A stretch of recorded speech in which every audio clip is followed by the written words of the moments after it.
राधे राधे, हरे कृष्ण। आप सभी का दिन शुभ हो। आज दिनांक है 12 अक्टूबर और दिन है रविवार और आज कार्तिक मास के कृष्ण पक्ष की षष्ठी तिथि है। षष्ठी तिथि आज दोपहर 2:16 पर समाप्त होगी और बाद में सप्तमी तिथि प्रारंभ हो जाएगी। आज आप सुनेंगे कार्तिक मास महात्म्य का छठे दिन का अध्याय। उससे पहले आपको कार्तिक स्नान की कथाएं सुनाते हैं और कथा के अंत में आप सीता नित्यनेम की कथा भी जरूर सुनिएगा। अब सुनिए कार्तिक मास की तारा भोजन की कहानी। एक बार की बात है, किसी नगर में एक साहूकार था और उसकी एक बहू तारा भोजन करती थी।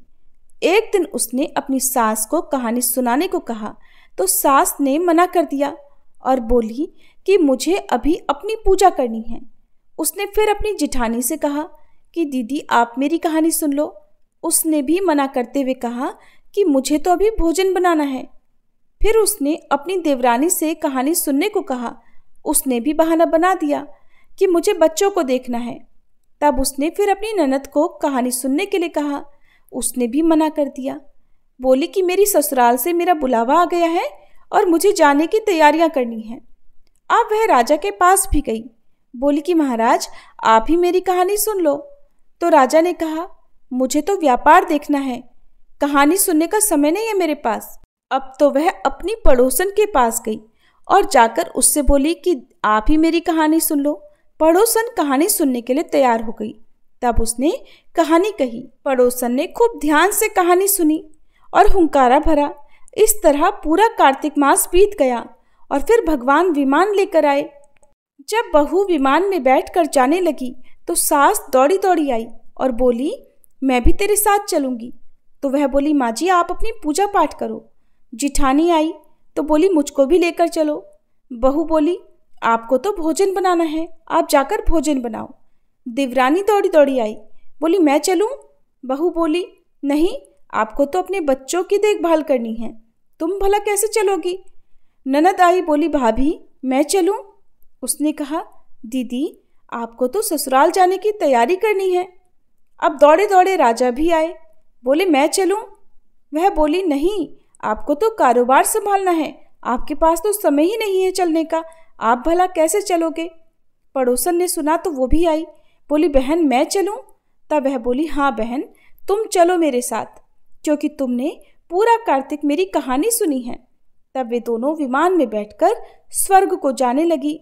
रास्ते में बहू को अभिमान हो गया कि मैंने कहानी कही, व्रत किया, लेकिन पड़ोसन ने तो केवल कहानी सुनी, मेरे कारण इसे स्वर्ग मिला। इधर उसके मन में अभिमान हुआ और उधर भगवान के दूतों ने उसे बीच रास्ते में ही छोड़ दिया। और जब वे पड़ोसन को लेकर स्वर्गलोक पहुंचे तो भगवान बोले कि क्या इसी ने तारा भोजन किया है। तब भगवान के दूतों ने बताया नहीं प्रभु, इसने तो केवल कहानी सुनकर हुंकारा भरा था, लेकिन जिसने तारा भोजन करके व्रत की कहानी कही थी उसे तो अभिमान हो गया था, इसलिए हम उसे बीच रास्ते में ही छोड़ आए। भगवान बोले कि नहीं नहीं, उसे वापस लेकर आओ। तब जब वे बहू को वापस लेकर आए तब बहू ने 7 बार क्षमा याचना की और इस प्रकार भगवान ने उसे क्षमा कर दिया और स्वर्गलोक में स्थान दे दिया। इस कहानी को कहने सुनने और हुंकारा भरने के बाद कहना चाहिए, हे कार्तिक के ठाकुर राई दामोदर, जैसे आपने बहू और उसकी पड़ोसन को स्वर्ग दिया वैसे ही हम सबको भी देना। सभी प्रेम से बोलिए कार्तिक मास की जय। अब सुनिए कार्तिक मास में सुनी जाने वाली कीड़ी नगरी की कहानी। एक गांव में एक बुढ़िया माई रहती थी। उसके 2 बेटे तथा बहू थी। बुढ़िया माई भगवान श्री हरि विष्णु की परम भक्त थी। अपना जीवन दान धर्म पुण्य कार्य कर्मों में लगाती थी, परंतु बुढ़िया माई कभी भी मंदिर और सत्संग में या तीर्थ स्थानों पर नहीं जाती थी। एक बार गांव में भागवत कथा हो रही थी। बेटे ने कहा माँ आप सारा दिन घर में रहती हैं, आप मंदिर में भागवत कथा सुनने क्यों नहीं जाती। बुढ़िया माई ने बेटे का मन रखने के लिए कह दिया कि आज जाऊंगी, परंतु नहीं गई। ऐसा करते करते 6 दिन निकल गए। बुढ़िया माई के बेटे ने कहा माँ आज अंतिम दिन है, आज तो कथा सुनने आपको जाना ही पड़ेगा। सारा दिन घर का काम करके बुढ़िया माई ने जाते जाते इतनी देर कर दी कि अंतिम दिन की भागवत कथा भी समाप्त हो गई। भगवान श्री हरि विष्णु सन्यासी का रूप धारण करके बुढ़िया माई के पास आए और बोले, बुढ़िया माई, तुम कहाँ जा रही हो? बुढ़िया माई ने कहा, मैं भागवत कथा सुनने जा रही हूँ। तब सन्यासी रूपधारी भगवान श्री हरि विष्णु ने कहा कि अब इतनी देर से क्यों जा रही हो? वहां तो अब कथा समाप्त हो गई, अब वहां जाकर क्या करोगी? तब बुढ़िया माई ने कहा, अब घर से निकली हूं तो जाकर ही आऊंगी। तब सन्यासी रूपधारी भगवान श्री हरि विष्णु ने कहा कि अब कथा समाप्त हो गई, भक्त लोग भी अपने अपने घर चले गए, अब तुम वहां से क्या लाओगी? तो बुढ़िया माई बोली, कुछ नहीं तो मैं वहां से एक ईंट ही उठा लाऊंगी। तो सन्यासी रूपधारी भगवान श्री हरि विष्णु बोले, तुम वहां से मिट्टी की ईंट लाओगी, उसके बदले मैं तुम्हें एक सोने की ईंट दे देता हूँ। बुढ़िया माई ने ईंट ले ली और घर की तरफ चल पड़ी और विचार करने लगी कि यदि ये ईंट मैं लेकर जाऊंगी तो बेटे बहू झगड़ने लगेंगे, इसलिए घर के आंगन में ही बाहर बुढ़िया माई ने वह ईंट जमीन में गाड़ दी। परंतु अब बुढ़िया माई का ध्यान उस ईंट पर ही रहने लगा। खाने पीने, घर के काम करने में सदैव बुढ़िया माई अपना ध्यान सोने की ईंट पर ही लगाए रखती। बेटे बहू ने पूछा, माँ, पूरे दिन घर के आंगन में क्या करती रहती हो? तो बुढ़िया माई ने कहा, मैं तो आने जाने वालों को देखती रहती हूँ। और एक दिन बुढ़िया माई मर गई। यमराज के दूत बुढ़िया माई को लेने आए और बुढ़िया माई को लेकर धर्मराज जी के पास पहुंचे और धर्मराज जी को सारी बात बतलाई। धर्मराज जी ने बुढ़िया माई को कुतिया की योनि दे दी। अब बुढ़िया माई उसी पेड़ के नीचे बैठी रहती। बुढ़िया माई की बहू ने कहा, इस कुतिया को यहाँ से भगाओ, नहीं तो ये बच्चों को काट खाएगी। तो उसके बेटे ने उसकी पीठ पर एक लकड़ी मारी और बुढ़िया माई मर गई। फिर उसे सांप की योनि मिली। आंगन में सांप को देखकर बेटे बहू ने किसी को काट न जाए इसी डर से मार दिया। फिर बुढ़िया माई मरकर धर्मराज जी के पास पहुंची। बुढ़िया माई कीड़ी का रूप धारण करके अब उस आंगन में कीड़ी नगरा बना लिया। आंगन में कीड़ी नगरा हो गया। घर वाले बहुत परेशान हुए। घर वाले भोजन भी नहीं बना पा रहे थे। फिर मन ही मन भगवान का ध्यान करने लगे। तब भगवान श्री हरि विष्णु सन्यासी का रूप धारण करके आए और बोले कि कुछ खाने को दे दो। तो घर वालों ने कहा, महाराज, हमारे खाने को तो कुछ भी नहीं बनाया, क्योंकि हमारे घर में कीड़ी नगरा हो गया है, आप ही इसका कोई उपाय बताइए। तब महाराज जी ने आंगन में खोदा और सोने की 2 ईंट निकाली और दोनों बेटों को दे दी और कहा, तुम्हारी माँ के नाम से दान पुण्य करना, धर्मशाला बनवाना, स्कूल बनवाना, प्याऊ लगवाना, गौशाला में गाय के चारे खाने की व्यवस्था करना। परंतु दोनों बेटे तो आपस में झगड़ने लगे कि तू दान कर, तू दान कर। किसी ने बुढ़िया माई के नाम से कोई दान नहीं किया और कीड़ी नगरा वहां उसी स्वरूप में स्थापित रहा। कुछ दिन बाद सन्यासी वापस आए और बुढ़िया माई के बेटों ने भगवान स्वरूप धारी सन्यासी महाराज जी से कहा, हमारे घर की हालत तो वैसी की वैसी है, कीड़ी नगरा तो वैसे का वैसा ही है। तब साधु रूपधारी सन्यासी महाराज ने कहा, वह सोने की ईंट के टुकड़े लाओ और उन्हें बेचकर उनसे जो भी धन मिले उसे तुम्हारी माँ के नाम से दान पुण्य करो। इस कीड़ी नगरा पर शक्कर और आटा डालो, तुम ऐसा करोगे तो तुम्हारी माँ को मोक्ष प्राप्ति होगी। और उनके घर से फिर इस प्रकार कीड़ी नगरा चला गया। जो व्यक्ति सुबह आटा और शक्कर कीड़ी नगरे पर डालता है वह सदैव धनवान, पुत्र संपन्न, सुख शांति से जीवन यापन करता है। उसके घर में कभी कोई कष्ट नहीं आता। उसका जीवन सदा सर्वदा आनंद से व्यतीत होता है। उसके परिवारजन उसे अत्यधिक स्नेह प्रदान करते हैं। कीड़ी नगरी प्रतिदिन सींचने से जुड़ी कहानी सुनने से, दान पुण्य व धर्म कार्यों में रुचि लगाने से जीवन उत्तम हो जाता है। प्रेम से बोलो विष्णु भगवान की जय। अब सुनिए कार्तिक मास महात्म्य का 8वां अध्याय। जलंधर की राजधानी की यात्रा का वर्णन करते हुए देवर्षि नारद जी ने कहा, हे राजा पृथु, जलंधर ने वहां पहुंचने पर हमारा बहुत आदर सत्कार किया। वह भक्ति भाव और श्रद्धा से हमारा पूजन करके विनती करने लगा, महाराज कहिए, आपका आगमन किस अभिप्राय से हुआ है और मेरे लिए क्या आज्ञा है? तब हमने कहा, दैत्यराज, मैं कैलाश पर्वत पर गया था। वहां शिवजी और पार्वती जी का वैभव देखकर मैं चकित रह गया। अब तीनों लोकों का भ्रमण करते हुए मैंने यहाँ आकर आपकी समृद्धि भी देखी है। आपकी और शिवजी की समृद्धि और वैभव में किसी प्रकार का कोई अंतर नजर नहीं आता, परंतु तुम्हारा वैभव स्त्री रहित हैं।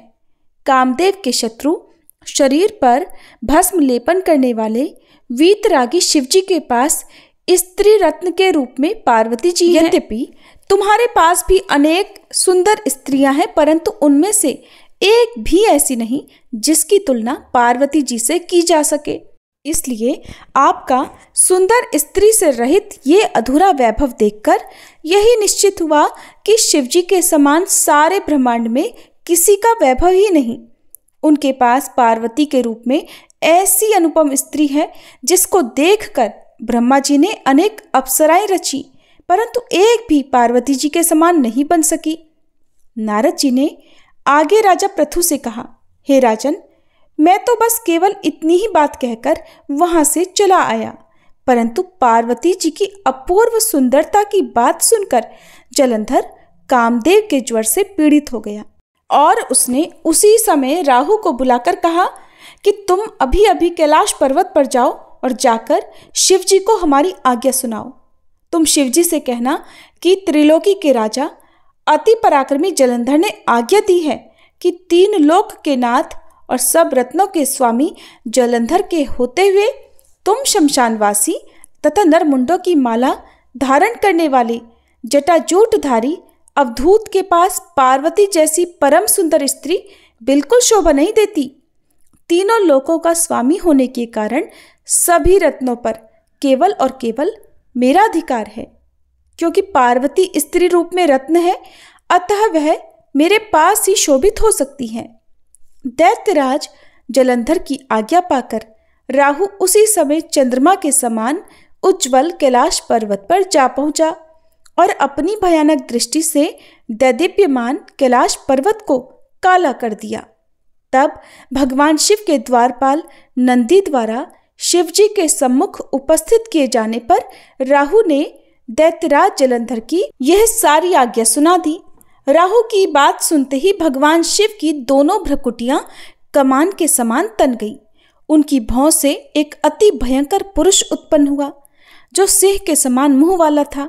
उसके लाल लाल अग्नि के समान विकराल नेत्र थे और उसके सारे शरीर पर बड़े बड़े बाल खड़े हुए थे। उत्पन्न होते ही वह भयंकर मनुष्य विकराल मुख फैलाकर राहु को खा जाने के लिए आगे बढ़ा।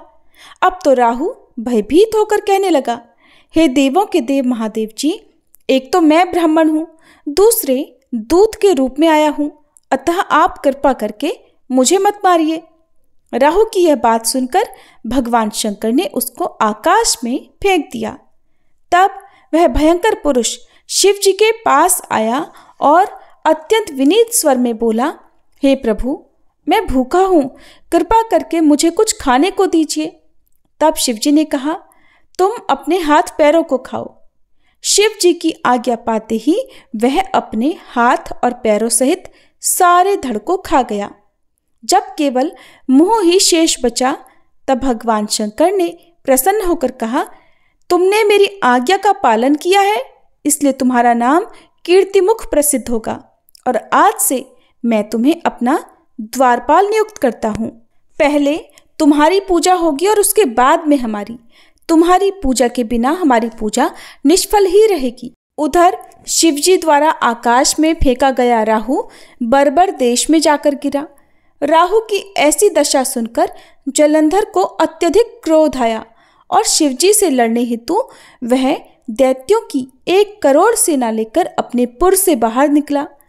उसी समय उसके सामने से एक आंख वाले दैत्यगुरु शुक्राचार्य और अंगभंग राहु को उसने आते देखा।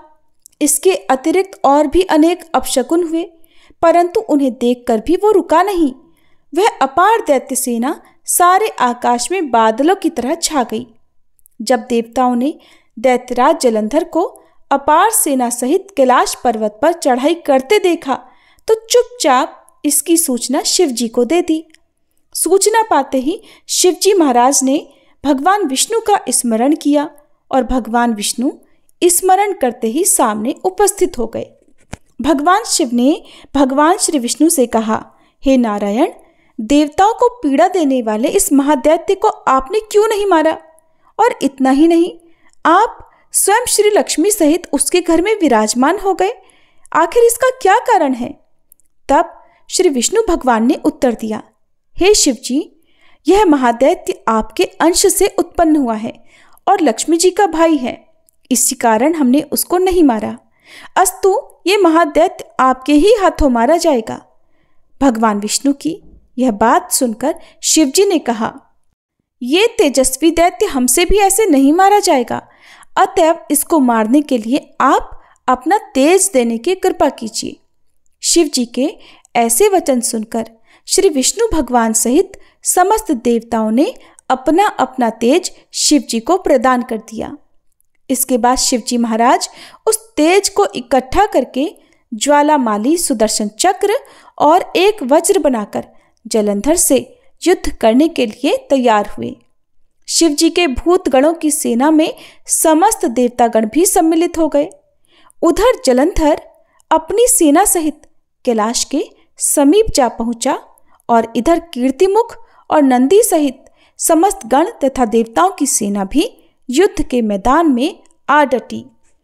देवताओं और जलंधर की सेना में ऐसा घोर संग्राम हुआ कि समस्त भूमंडल कंपायमान हो गया। युद्ध के मैदान में जितने दैत्य मरते, दैत्य गुरु शुक्राचार्य उन्हें अपनी संजीवनी विद्या से जीवित कर देते थे। यह दृश्य देखकर भूतादि गणों ने शिवजी के समीप जाकर उनसे संपूर्ण वृतांत कहा। तब शिवजी ने कंदरा के समान मुख वाले महाभयंकर तालजंघा नामक एक कन्या अपने मुख से उत्पन्न की।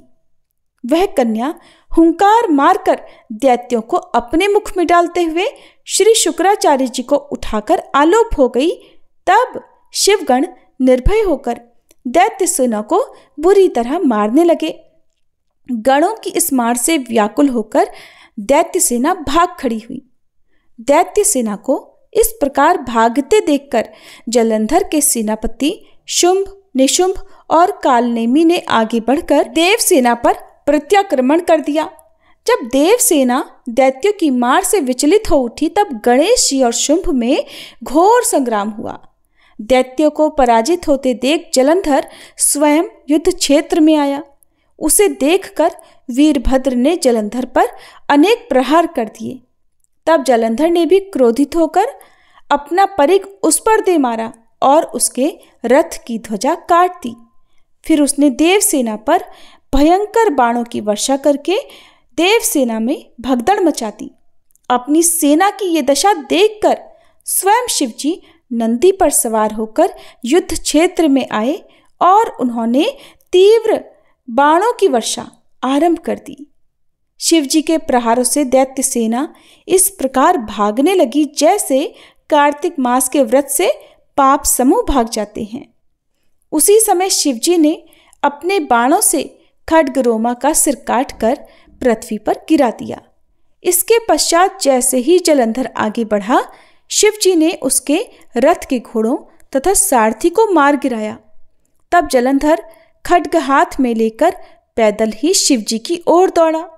शिवजी ने तुरंत आगे बढ़कर एक मुक्का उसकी छाती में मारा, जिससे जलंधर अचेत हो गया। जब जलंधर ने देखा कि शिवजी अजेय हैं, तो उसने एक गंधर्व माया रची। गंधर्व तथा अप्सराएं युद्ध क्षेत्र में ही नृत्य और गायन करने लगी। तब तो शिवजी भी इस माया में फंसकर नाचने और गाने लगे। शिवजी को इस माया में फंसा हुआ देखकर जलंधर महादेव जी का रूप धारण करके पार्वती जी के पास चला गया और उनका सुंदर रूप देखकर कामांध हो उठा। इधर पार्वती जी शिवजी को आया देखकर उनके सम्मान में खड़ी हो गई, परंतु तुरंत ही इस राक्षसी माया को पहचानकर वे वहां से अंतर्ध्यान हो गई। तब निराश जलंधर पुनः युद्ध क्षेत्र में आ गया। उधर जलंधर के चले जाने पर पार्वती जी ने जैसे ही भगवान विष्णु का स्मरण किया, वे तत्काल उपस्थित हो गए और उन्होंने जलंधर के शीघ्र मारे जाने का आश्वासन देवी पार्वती जी को दिया। अब भगवान विष्णु विचारने लगे कि जलंधर ने स्वयं ही अपनी मृत्यु का रास्ता बता दिया है। यह दुष्ट वृंदा के पतिव्रत धर्म के कारण ही नहीं मर रहा है, इसलिए देवताओं तथा अपने भक्तों की रक्षा करने के लिए अब हमको ही वृंदा को धर्म से डिगाने का घोर पाप कर्म करना पड़ेगा, क्योंकि ऐसा किए बिना ये दुष्ट नहीं मरने वाला। इतनी ही देर में शिवजी भी राक्षसी माया से मुक्त हो गए और जलंधर को आया देखकर उस पर बाण वर्षा करने लगे। हरे कृष्ण। कार्तिक मास महात्म्य की कथा में आज बस इतना ही। इसके आगे का वृत्तांत आप सभी कल के अध्याय में जरूर सुनिएगा। अब सुनिए सीता नितनेम की कथा। इस कहानी को सीता माता कहती थी और प्रभु श्री राम सुना करते थे। एक दिन श्री राम भगवान को किसी काम के लिए बाहर जाना पड़ा, तो सीता माता कहने लगी कि भगवान, मेरा तो 12 वर्ष का नितनेम है, अब आप बाहर जाएंगे तो मैं अपनी कहानी किसे सुनाऊंगी। तब श्री राम ने कहा कि सीते, आप कुएं की पाल पर जाकर बैठ जाना और वहां पर जो भी औरतें पानी भरने आएंगी उन्हें अपनी कहानी सुना दिया करना। सीता माता कुएं की पाल पर जाकर बैठ गई। तभी एक स्त्री आई। उसने रेशम की जरी की साड़ी पहन रखी थी और सोने का घड़ा ले रखा था। सीता माता उसे देखकर कहने लगी, बहन, मेरा 12 वर्ष का नितनेम सुन लो। पर वह स्त्री बोली कि मैं तुम्हारा नितनेम सुनूंगी तो मुझे तो घर जाने में देर हो जाएगी और मेरी सास मुझसे झगड़ा करेगी।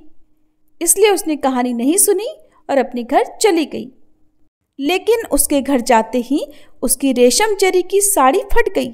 सोने का घड़ा मिट्टी के घड़े में बदल गया। सासू ने देखा तो पूछा, अरे बहू, ये किसका दोष अपने सिर लेकर आ गई है। बहू बोली, माँ जी, कुएं पर एक औरत बैठी थी। उसने अपनी कहानी सुनने के लिए कहा, लेकिन मैंने नहीं सुनी।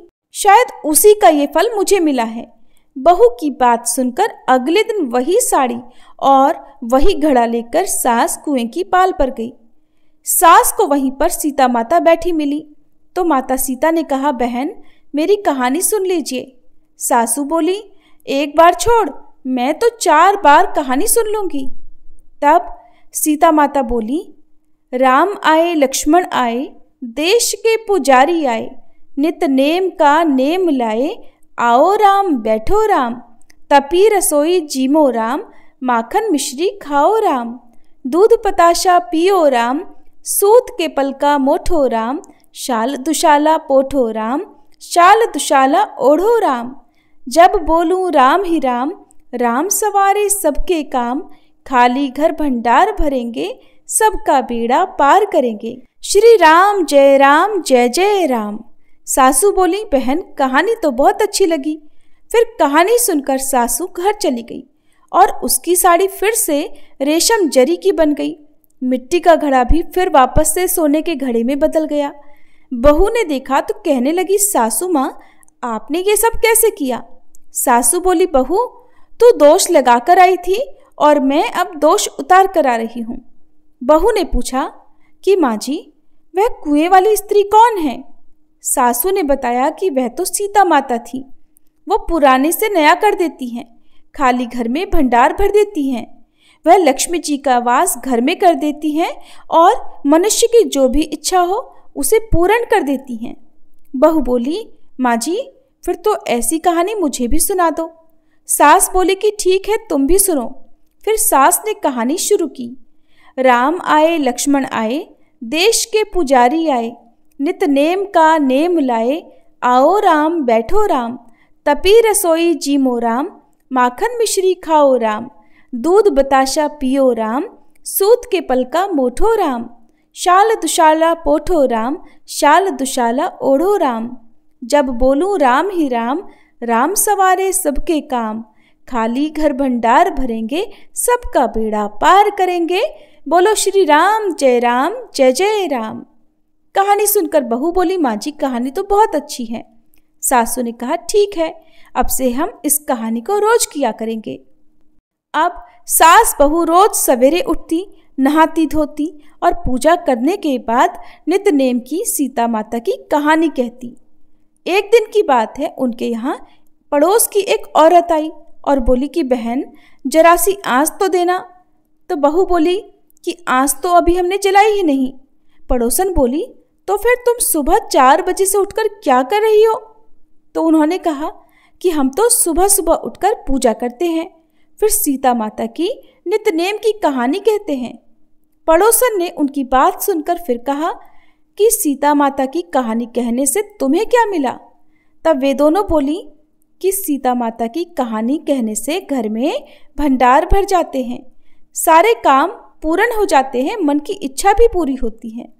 पड़ोसन ने कहा, बहन अगर ऐसा है तब तो फिर मुझे भी कहानी सुना दो। तब बहू बोली कि ठीक है, तुम भी ये कहानी सुन लो।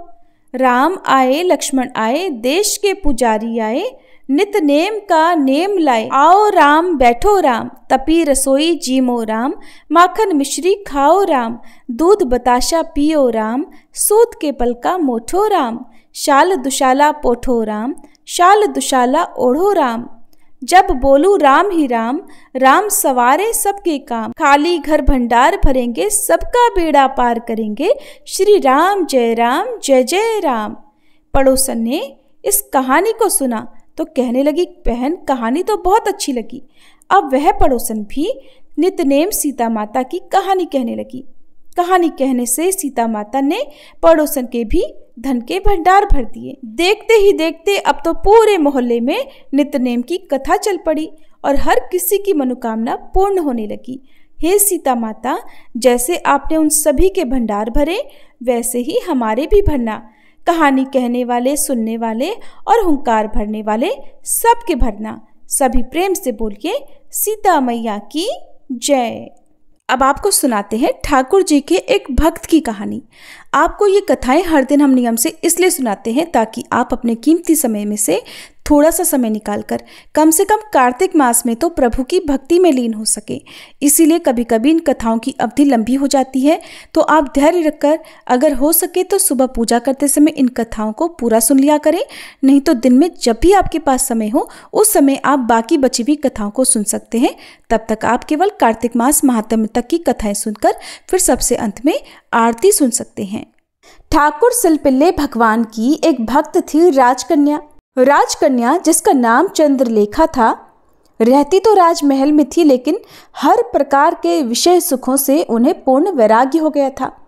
इनका विवाह बाल्यावस्था में ही एक राजकुमार के साथ निश्चित कर दिया गया, परंतु अभी गौना नहीं हुआ था। विवाह के बाद ही पत्नी को अपने माता पिता के घर से पहली बार जब पति अपने घर लेकर जाता है तब उस रस्म को, उस परंपरा को गौना कहते हैं। गौना होने तक लड़की अपने माता पिता के घर में यानी अपने मायके में ही रहती है। तो उस राजकन्या का गौना नहीं हुआ था, इसलिए वो भी अपने माता पिता के साथ ही रहा करती थी। कन्या को ये नहीं पता था कि उसका विवाह तय हो चुका था। चंद्रलेखा के चित्त की वृत्तियां तो हर समय श्री सिलपिल्ले भगवान की सेवा में लगी रहती थी, जो उनके एक गुरुजी ने उन्हें प्रदान किए थे। राजकन्या को विवाह करने की इच्छा बिल्कुल नहीं थी, क्योंकि उनका हृदय तो वैराग्य के रंग से रंगा हुआ था। परंतु अब जब उनके पिता ने बाल्यावस्था में ही उनका विवाह निश्चित कर दिया तो ये जानकर लोक लज्जा के कारण वो कुछ भी नहीं बोली, क्योंकि वो तो मन ही मन सिलपिल्ले भगवान को ही अपना सब कुछ, अपना पति परमेश्वर मान चुकी थी। जब उनकी विवाह के योग्य उम्र हो गई तब विवाह हुआ और उसके बाद गौने की विदाई करने पतिदेव आए।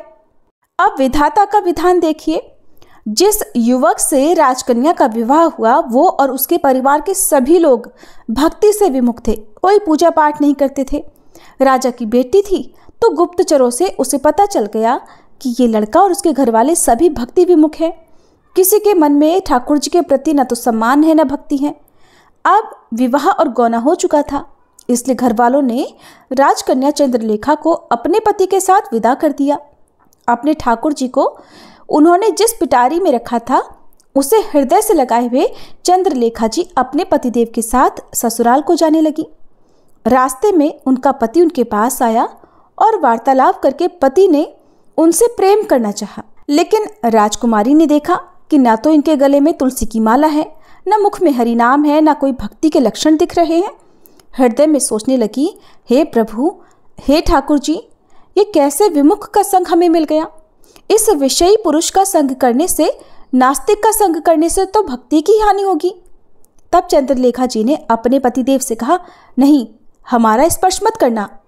पतिदेव कहने लगे, स्पर्श क्यों ना करें, अरे आप हमारी पत्नी हैं।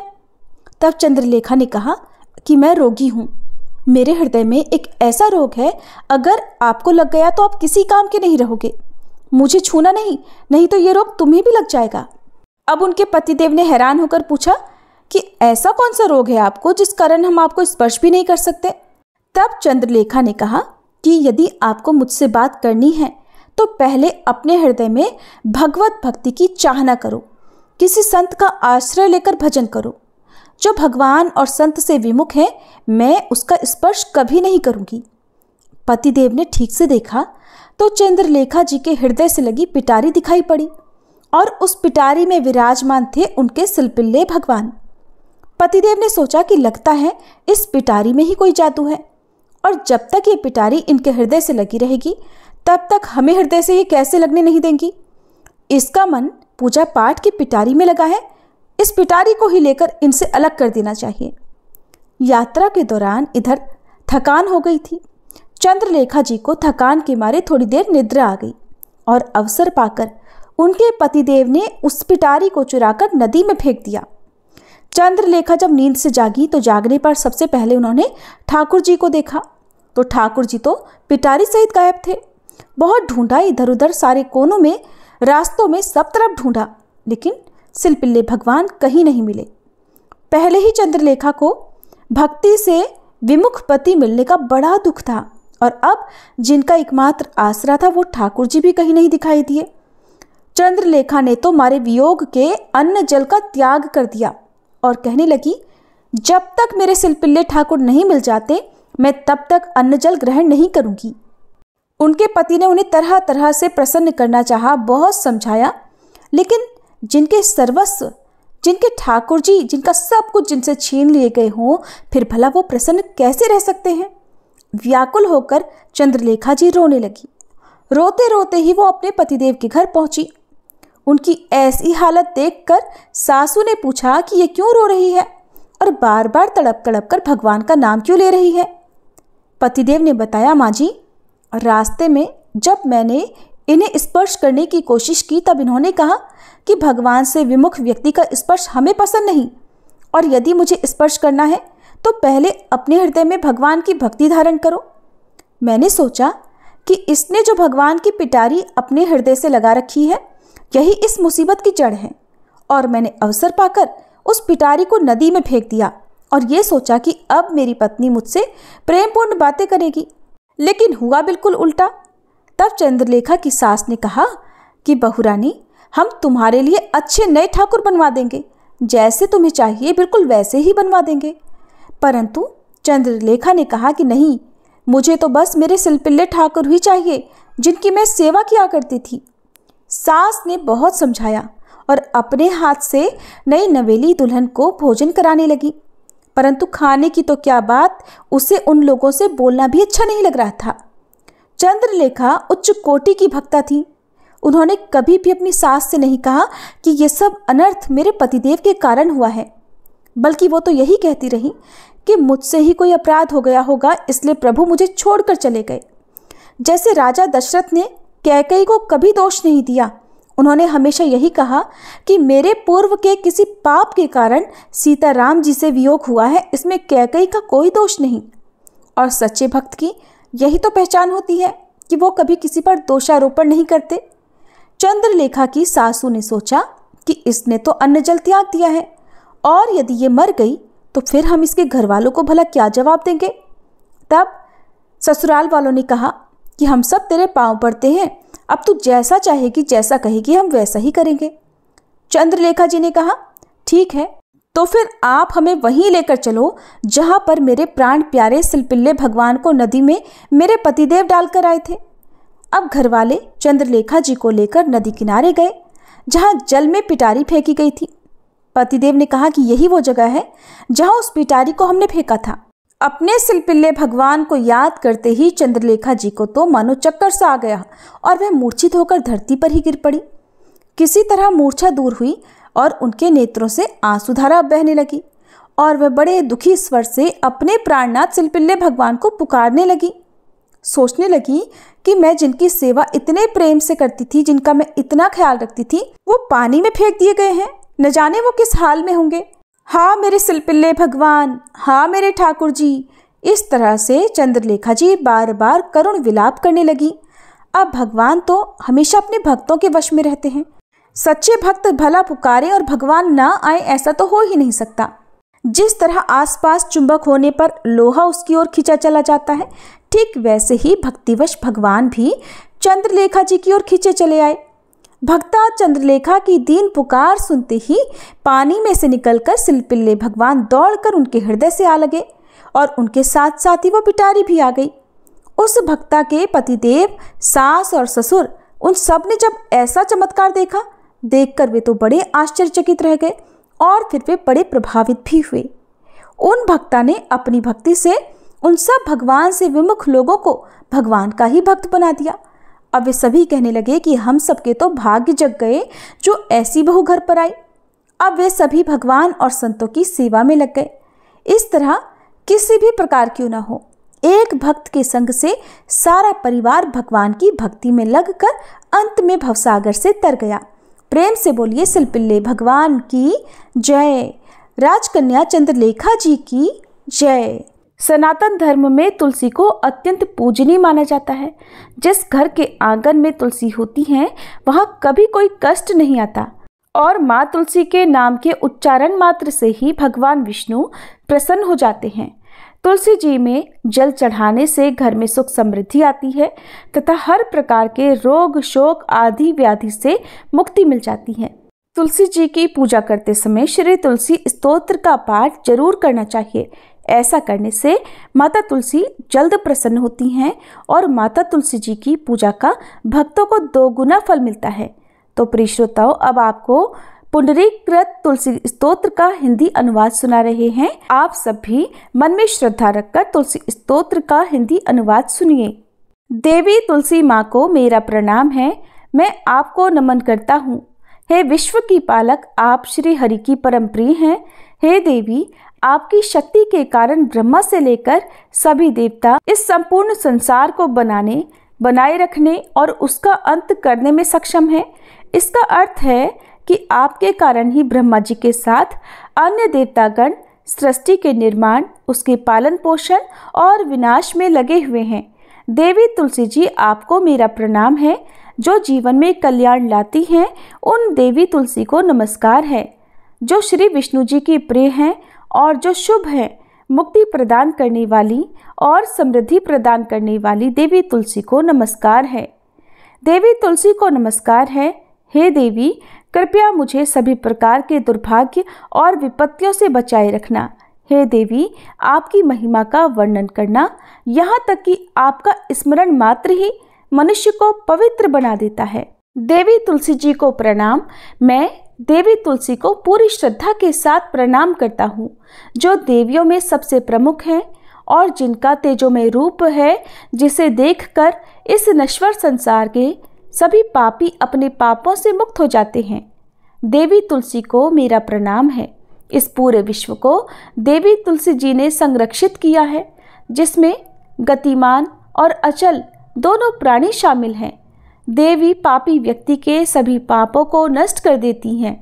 एक बार जब वे उन्हें देखते हैं और भक्ति के साथ उनके सामने आत्मसमर्पण करते हैं, इसका अर्थ है कि माता तुलसी चर और अचर समेत पूरे जगत की रक्षा करती हैं और अपने दर्शन मात्र से ही पापी मनुष्यों के सभी पापों को नष्ट कर देती हैं, या फिर तुलसी जी के दर्शन मात्र से ही पापियों के पाप नष्ट हो जाते हैं। देवी तुलसी को मेरा प्रणाम है। जो भी श्रद्धा के साथ देवी तुलसी के सामने हाथ जोड़कर प्रणाम करते हैं, वे इस कलयुग के बंधनों को पार कर जाते हैं और सभी प्रकार के सुख और प्रसन्नता को प्राप्त करते हैं, फिर चाहे वह महिला हो, व्यापारी हो या अन्य कोई भी जन। देवी तुलसी को मेरा नमस्कार। देवी तुलसी के समान इस पृथ्वी पर और कोई देवता नहीं है। देवी विश्व को उसी प्रकार शुद्ध करती हैं जैसे वैष्णव भगवान विष्णु जी के संग से शुद्ध होते हैं। देवी तुलसी को मेरा प्रणाम। इस कलयुग में भगवान विष्णु जी के माथे पर तुलसी पत्र चढ़ाना भक्तों के मस्तक पर विष्णु जी के वरदान, कृपा और आशीर्वाद को हमेशा बनाए रखता है।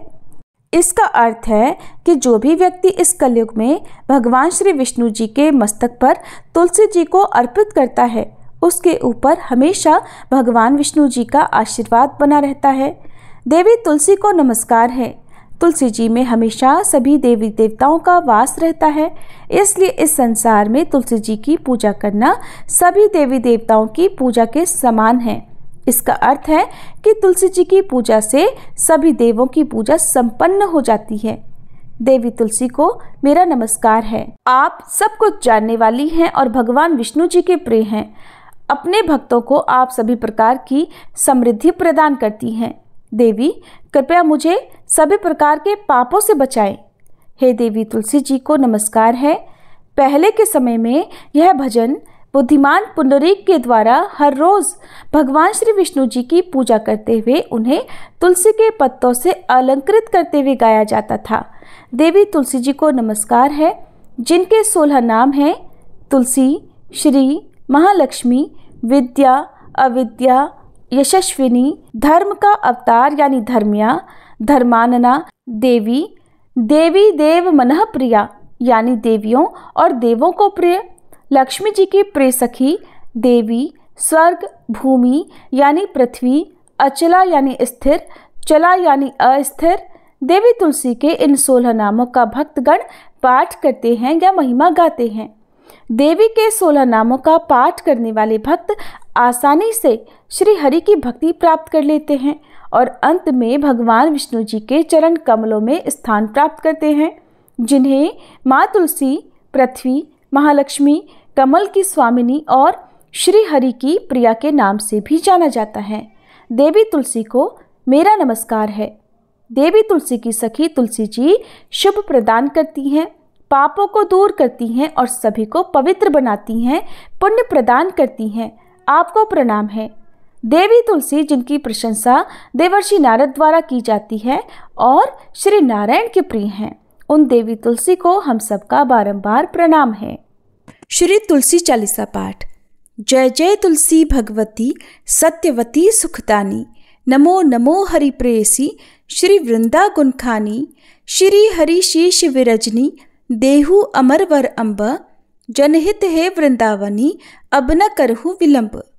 धन्य धन्य श्री तुलसी माता, महिमा अगम सदा श्रुति गाता, हरि के प्राणहु से तुम प्यारी, हर ही है तू कीन्हो तप भारी।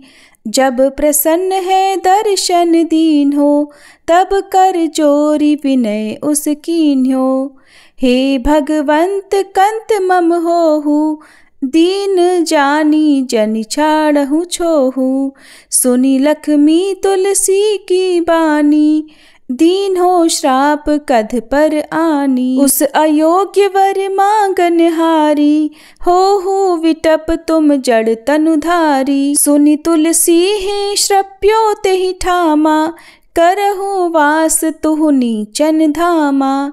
दियो वचन हरि तब तत्काला, सुनहि सुमुखी जनि होहु बिहाला। समय पाई वह रो पाति तोरा, पूजहि आस वचन सत मोरा। तब गोकुल मह गोप सुदामा, तासु भई तुलसी तू बामा। कृष्ण रास लीला के माही, राधे शक्यो प्रेम लखि नाही। दियो श्राप तुलसी तत्काला, नरलोक ही तुम जन्महु बाला। यो गोप वह दानव राजा, शंख चूर्ण नामक शिर ताजा। तुलसी भई तासु की नारी, परम सती गुण रूप अगारी। अस द्वे कल्प बीत जब गयहु, कल्प तृतीय जन्म तब भयहु। वृंदा नाम भयो तुलसी को, असुर जलंधर नाम पति को। करि अति द्वंद अतुल बल धामा, कीन्हा शंकर से संग्रामा। जब निज सैन्य सहित शिव हारे, मरहि न तब हर हर ही पुकारे। पतिव्रता वृंदा थी नारी, को न सके पति संहारी। तब जलंधर ही भेष बनाई, वृंदाढिग हरि पहुँचो जाई। शिव हित लही करी कपट प्रसंगा, कियो सतीत्व धर्म तो ही भंगा। भयो जलंधर कर संहारा, सुनी उर शोक उपारा। तिही क्षण दियो कपट हरि टारी, लखी वृंदा दुख गिरा उचारी। जलंधर जस हत्यो अभीता, सोई रावण तस हर ही सीता। अस प्रस्तर सम हृदय तुम्हारा, धर्म खंडी मम पति संहारा। यही कारण लही श्राप हमारा, होवे तनु पाषाण तुम्हारा। सुनि हरि तुरत ही वचन उचारे, दियो श्राप बिना विचारे।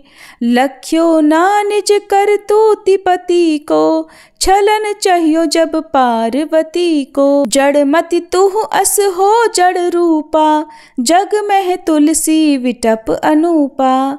धग्व रूप हम शाली ग्रामा, नदी गंडकी बीच ललामा। जो तुलसी दल हम ही चढ़ई है, सब सुख भोगी परम पद पई है। बिन तुलसी हरि जलत शरीरा, अतिशय उठत शीश उर पीरा। जो तुलसी दल हरि शिर धारत, सो सहस्त्र घट अमृत डारत। तुलसी हरि मन रंजनिहारी, रोग दोष दुख भंजनिहारी। प्रेम सहित हरि भजन निरंतर, तुलसी राधा में नाही अंतर। व्यंजन हो 56 प्रकारा, बिनु तुलसी दल ना हरहि प्यारा। सकल तीर्थ तुलसी तरु छाही, लहत मुक्ति जन संशय नाही। कवि सुंदर इक हरि गुण गावत, तुलसी निकट सहस गुण पावत। बसत निकट दुर्वासा धामा, जो प्रयास ते पूर्व ललामा। पाठ करहि जो नित नर नारी, हो ही सुख भाषहि त्रिपुरारी। तुलसी चालीसा पढ़ही, तुलसी तरु गृहधारी। दीप दान करी, पुत्र फल पावही बंध्यो नारी। सकल दुख दरिद्र हरि, हार हुए परम प्रसन्न। आशे धन जन लड़ही, ग्रह बसही पूर्णा अत्र। लाही अभिमत फल जगत, मह लाही पूर्ण सब काम। जेई दल अर्पही तुलसी, तह सहस बसही हरि राम। तुलसी महिमा नाम लख, तुलसी सूत सुख राम। मानस 40 रच्यो, जग मह तुलसीदास। श्री तुलसी चालीसा पाठ समाप्त। सभी प्रेम से बोलिए तुलसी महारानी की जय। अब सुनिए तुलसी माता की आरती। तुलसी महारानी नमो नमो, हर की पटरानी नमो नमो। तुलसी महारानी नमो नमो, धन तुलसी पूरण तप कीनो। शालिग्राम बनी पटरानी नमो नमो, हरि की पटरानी नमो नमो। जाके पत्र मंजरी कोमल, श्रीपति कमल चरण लपटानी नमो नमो। तुलसी महारानी नमो नमो। धूप दीप नैवेद्य आरती, पुष्पन की वर्षा बरसानी नमो नमो। तुलसी महारानी नमो नमो। 56 भोग 3600 व्यंजन, बिन तुलसी हरि एक न मानी नमो नमो। तुलसी महारानी नमो नमो। सभी सखी मैया तेरो यश गावे, भक्ति दान दीजे महारानी नमो नमो। तुलसी महारानी नमो नमो, हरि की पटरानी नमो नमो। प्रेम से बोलिए तुलसी महारानी की जय। श्री विष्णु भगवान की